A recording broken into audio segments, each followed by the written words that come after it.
नमस्कार। आज दिनांक 13/3/2025 है और आज छोटी होली है और कल दुल्हनडी है। तो इस छोटी होली या होली के पर्व पर आप सभी को हार्दिक बधाई और शुभकामनाएं। और ऐसी मान्यता है कि यह होली का पर्व बुराई पर अच्छाई की जीत के प्रतीक स्वरूप मनाया जाता है।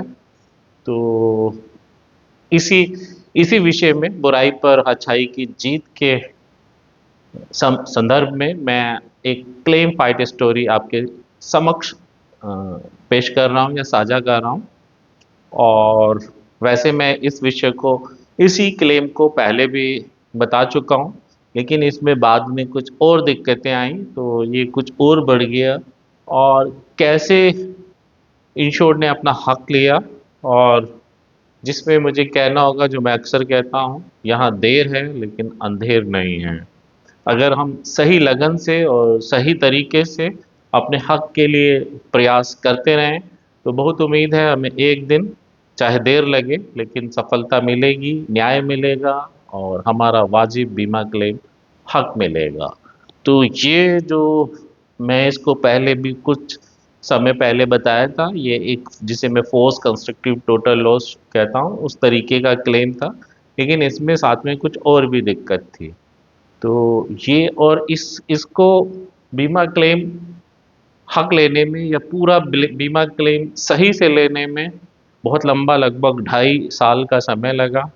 और आज ही के दिन जो क्लेम है वो फाइनली पेमेंट, जो मेन जो बैलेंस रह गया था, जो कमी थी, वो आज मिला। तो आज ये क्लेम वाजिब बीमा क्लेम हक इंश्योर्ड को मिला। तो इसको हम शुरू करते हैं। तो ये एक अमरा एक महाराष्ट्र में एक जगह यवतमाल, वहाँ के वहाँ के रहने वाले मिस्टर जादव हैं। और उनके पास एक 2009 मॉडल मारुति डिज़ायर कार थी। शुरुआत से उन्हीं के पास थी। और ये इस गाड़ी का ये केस है 2022 का। मतलब अभी 25 चल रहा है, 2022 का केस है, लास्ट 2022 का। और आज इसका फाइनली उनको रिजल्ट मिला। पार्शियली पहले मिला, फाइनली आज मिला। और बहुत लंबा समय लगा और बहुत। तो इसको मैं थोड़ा थोड़ा आपको बताता हूँ। तो ये एक 2000 मारुति डिजायर डीजल गाड़ी थी, जिसकी जिसकी जो इंश्योरेंस पॉलिसी है एक निजी क्षेत्र की साधारण बीमा कंपनी से थी। और इस गाड़ी की आईडीवी 1,46,429 रुपये थी। इसकी नॉर्मल पॉलिसी थी, मतलब कोई एड ऑन कवरेज जैसे zero depreciation add on coverage वगैरह नहीं थी।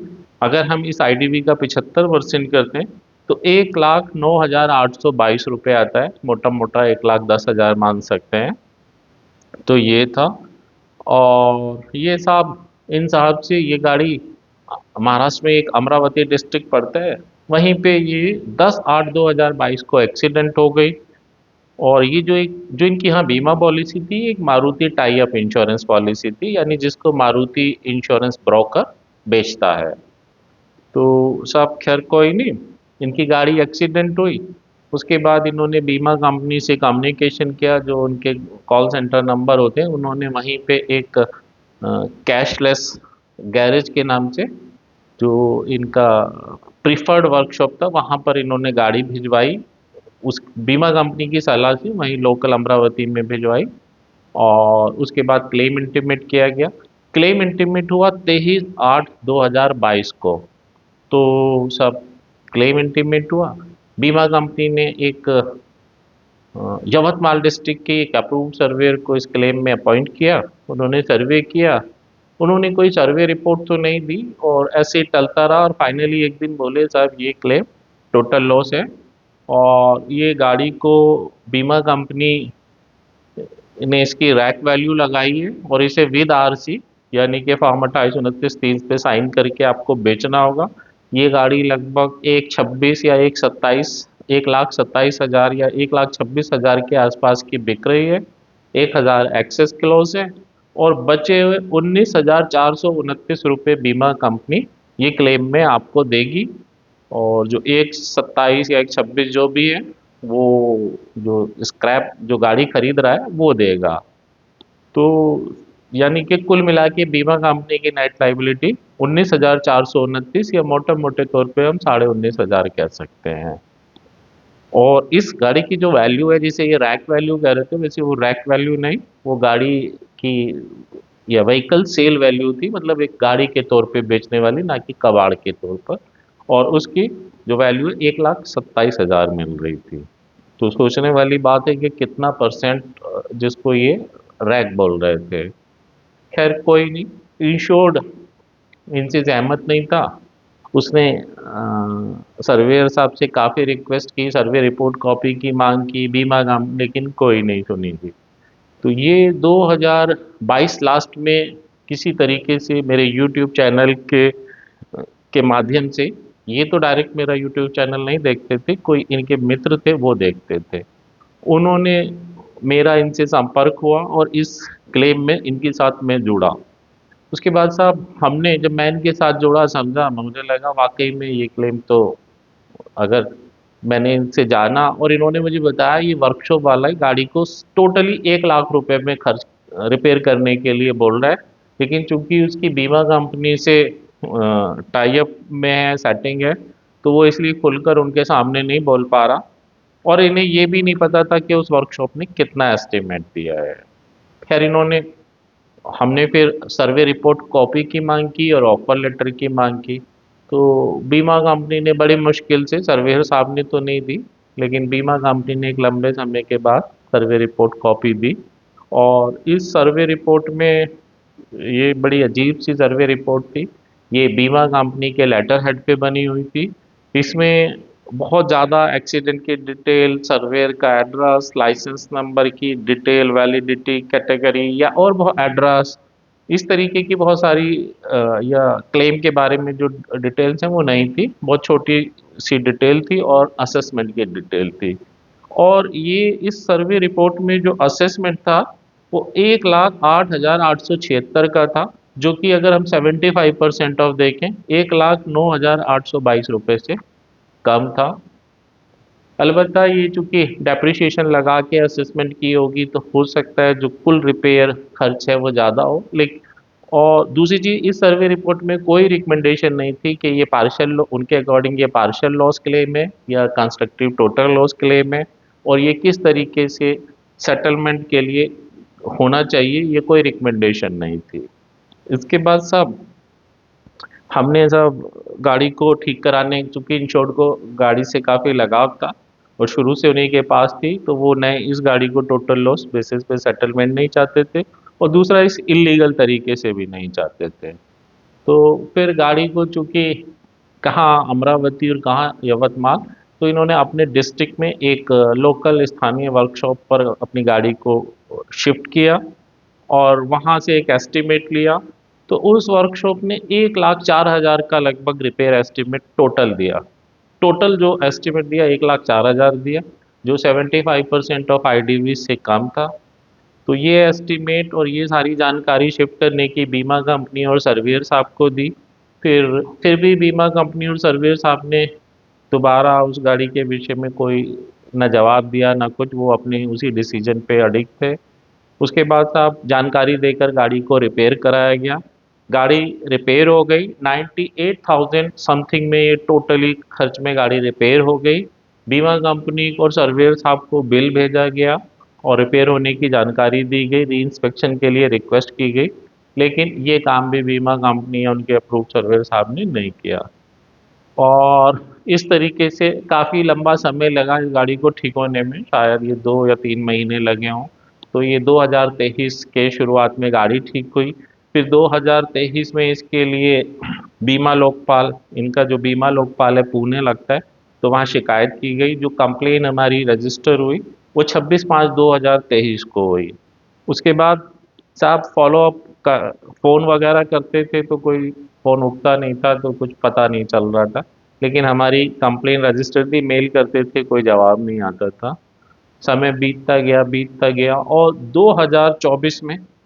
2024 लास्ट में इस क्लेम के विषय में बीमा लोकपाल से लेटर आया, जो उनकी फॉर्मेलिटीज़ पूरी की गई। और फिर 27/11/2024 को इस क्लेम केस की हियरिंग रखी गई, और जिसमें 5/12/2024 को अवार्ड आया जो कि इंश्योर्ड के पक्ष में आया। और इंश्योरेंस कंपनी जो बीमा लोकपाल है, उन्होंने इंश्योरेंस कंपनी को अवार्ड में इंस्ट्रक्शन दिया कि साहब जो 98,000 समथिंग इनका बिल है, वो पॉलिसी टर्म्स एंड कंडीशन के तहत उसका भुगतान इस क्लेम में इंश्योर्ड को किया जाए। और अगर एक एक महीने से ज़्यादा का समय लगता है तो इस पे ये जो बैंक का इंटरेस्ट है उससे भी शायद +2% करके इनको ब्याज दिया जाए। तो खैर ब्याज देना तो बहुत दूर की बात है। उसके बाद साहब जो बीमा कंपनी ने कुछ फॉर्मेलिटीज़ के लिए लेटर लिखा, चूँकि गाड़ी बहुत दिन पहले ठीक हुई थी तो अब उसका ना तो कोई सामान अवेलेबल था, सिर्फ गाड़ी अवेलेबल थी। तो बीमा कंपनी को ने पहले कहा था अब हमें बिल नहीं दिया, हमें बताया नहीं। हमने वो सारी मेल दी बीमा लोकपाल ऑफिस में, तो उन्होंने बीमा कंपनी के को बताया साहब सारी मेल और सब कुछ तो इन्होंने आपको दिया है, आप तो गलत बोल रहे हैं। तो खैर फिर फाइनली बीमा कंपनी ने क्लेम दे, चूँकि अवार्ड था तो इसलिए देना ही था, तो उन्होंने हमें कहा कि साहब आप ये फॉर्मेलिटी पूरी करो। तो हमने उनसे फिर से पूछा अमाउंट कितना है, तो उन्होंने हमें सर्वेयर साहब की एक नई रिपोर्ट, जो दूसरी रिपोर्ट उन्होंने बनाई इसी दौरान, यानी 2 साल बाद लगभग उन्होंने एक नई रिपोर्ट बनाई। और पहली रिपोर्ट जो थी, जो सर्वे जिस दिन इन्होंने किया उसी दिन की थी, सर्वे रिपोर्ट की डेट थी 23/8/2022 जो पहली थी, और उसी दिन सर्वे किया, उसी दिन सर्वे जॉब अपॉइंटमेंट हुआ। तो ये बड़ा आश्चर्यजनक है। लेकिन प्राइवेट क्षेत्र की जो इंश्योरेंस जनरल इंश्योरेंस कंपनीज हैं, उनमें जो अप्रूव्ड सर्वे मोटर ब्रांच में काम करते हैं, मैं मुझे इस चीज़ का अनुभव है, अक्सर उनकी रिपोर्ट सेम उसी दिन की होती है। ऐसा ही इस केस में भी था, जबकि ये पॉसिबल नहीं है। सेम डे कैसे होगी, कुछ तो समय लगेगा। आप इंश्योर्ड से बात करेंगे, कुछ डिसीजन लेंगे, ये थोड़े ना सीधा ही ले लेंगे। तो मतलब कुछ तो समय चाहिए। तो खैर इन्होंने जो भी है, हम भी खैर इस बारे में हम कुछ नहीं कह रहे। ठीक है, उन्हें उन्होंने उसी दिन बना दी, कोई दिक्कत नहीं है। तो वो साहब उसके बाद इन सर्वेयर साहब ने लगभग 2 साल बाद, यानी कि 24 ये दिसंबर में आया, तो उन्होंने 25 में यानी कि उन्होंने 2 साल से भी ज़्यादा समय बाद उसी क्लेम के लिए एक दूसरी नई रिपोर्ट बनाई। और अब की रिपोर्ट में उन्होंने जो फ्रंट के कुछ पार्ट थे, जैसे रेडिएटर या कंडेंसर कुछ या फैन असेंबली जो भी था, उनमें से कुछ एक दो पार्ट उन्होंने इस असेसमेंट में छोड़ दिए, बोले ये मैंने इंस्पेक्शन नहीं किए। तो हमने साहब उनकी दोबारा से शिकायत की कि साहब ये कैसा है, पहली सर्वे रिपोर्ट देखो उसमें तो ये सब पार्ट का असेसमेंट है, और क्या उन्होंने पहले बिना इंस्पेक्शन के असेसमेंट किया था या बिना दिमाग के किया था। तो खैर बीमा कंपनी ने ये चीज़ थोड़े दिन बाद, पहले तो कान पे जो रेंगती नहीं है, लेकिन जब हमने बार बार शिकायत की तो उन्होंने एक्सेप्ट किया, और उन्होंने फिर एक तीसरी अप्रूव्ड सर्वे साहब ने एक तीसरी सर्वे रिपोर्ट बनाई सेम क्लेम केस के लिए। वैसे एक क्लेम केस के लिए एक अप्रूव्ड सर्वेयर एक सर्वे रिपोर्ट इशू कर सकता है, और यदि उसमें कुछ कमी या कुछ क्लैरिफिकेशन बीमा कंपनी को लगता है तो उसके लिए इंश्योर्ड को साथ में रख के मेल की जाती है। ये काम विद इन 15 डेज होता है, और अगले 15 डेज में सर्वेयर को वो उस विषय में जो भी जवाब हो वो देना होता है, और दूसरी रिपोर्ट नहीं बनती है ऐसे। तो यहाँ लेकिन सर्वेयर साहब ने 2 साल बाद दूसरी, दो से भी ज़्यादा हुआ, और फिर एक तीसरी रिपोर्ट एक ही क्लेम के लिए बना दी। तो ये अजीब था, और यहाँ ऐसा हो रहा था। खैर सर्वेयर साहब ने अब जो तीसरी रिपोर्ट बनाई उसमें पार्ट तो सारे असेस कर दिए, लेकिन अब के उन्होंने जीएसटी ऐड नहीं किया, कंसिडर नहीं किया, जबकि पहली दोनों रिपोर्ट में जीएसटी था। तो साहब फिर इसके लिए शिकायत की, पूछा साहब कौन सी टर्म्स एंड कंडीशन के तहत इन्होंने जीएसटी नहीं दिया। तो सर्वेयर साहब तो बिल्कुल पपेट की भूमिका में थे, या कहिए उनका कोई वजूद या हैसियत नहीं था। उन्होंने कभी किसी मेल का कोई जवाब नहीं दिया, कोई शिकायत का नहीं। चिकने घड़े की तरह उनका बर्ताव था, और इस तरीके की मतलब बिल्कुल तार्किकता का तो बिल्कुल नितांत अभाव था। कोई कोई लॉजिक नहीं, पता नहीं किस वे में काम हो रहा था। कॉन्ट्रैक्ट के अकॉर्डिंग तो कुछ था ही नहीं। शायद बिल्कुल जो बीमा कंपनी बोलती है उस हिसाब से वो काम कर रहे थे। तो उन्होंने पता नहीं कौन सी सोच से बिना जीएसटी के रिपोर्ट बना दी। फिर शिकायतें की गई तो बीमा कंपनी ने कहा साहब बिल हमारे नाम नहीं था, और हम इससे जीएसटी हम इसका जो रिटर्न का फ़ायदा नहीं ले सकते, और ये एक पब्लिक फंड है, इससे साहब आम पब्लिक का नुकसान होता है, इसलिए इसे हम, चूंकि हमें मिलेगा नहीं तो इसलिए हम आपको नहीं दे पाएंगे। तो ये जवाब बहुत अजीब था। पहली चीज तो आप हमें क्लेम दे कहाँ रहे थे जो बिल आपके नाम बनवाते। दूसरा, बिल बनवाने से पहले हमने आपसे पूछा था कि आप अगर क्लेम दें तो बिल बनवा दें। तीसरी चीज, बिल हमने पेमेंट किया है तो हमारे हमारे ही नाम बनेगा, आपके नाम बनेगा क्यों? और ये डिले के लिए तो आप जिम्मेदार हैं। और पॉलिसी कॉन्ट्रैक्ट में तो एक इंडेमनिफिकेशन का कॉन्ट्रैक्ट है, वहां तो कहीं मना है नहीं। तो इसके बाद साहब हम, कोई सुनवाई नहीं। फिर बीमा लोकपाल में मेल की जहाँ से अवार्ड आया था कि साहब जी, उन्होंने भी कोई जवाब। तो साहब फिर बड़ा परेशान। उसके बाद साहब फिर हमने, बीमा कंपनी ने जो बिना जीएसटी के क्लेम अमाउंट था वो था 52,558 रुपये। तो हमने सोचा सबसे पहले ये क्लेम तो लें। हमने 52,558 रुपये लेने के लिए हामी भरी, और जो शेष बैलेंस जीएसटी है उसके लिए हमने लिखा कि हम इसके लिए अपनी जो शिकायत है वो जारी रखेंगे। खैर बीमा कंपनी ने 52,558 रुपये दे दिए। इसके बाद हमने साहब जो जीएसटी अमाउंट था, भाई जो भी अमाउंट था एक गलत तरीका था और फिर ये एक मिसाल बनती, तो इसलिए मैं बिल्कुल नहीं चाहता था ऐसा हो।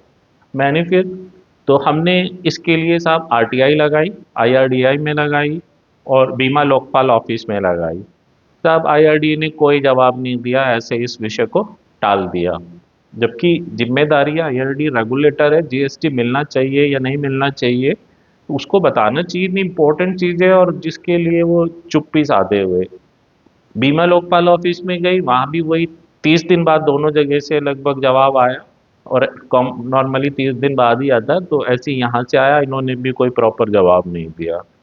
तो हमें थोड़ी निराशा हो रही थी। उसके बाद फिर से अपील अपील की गई।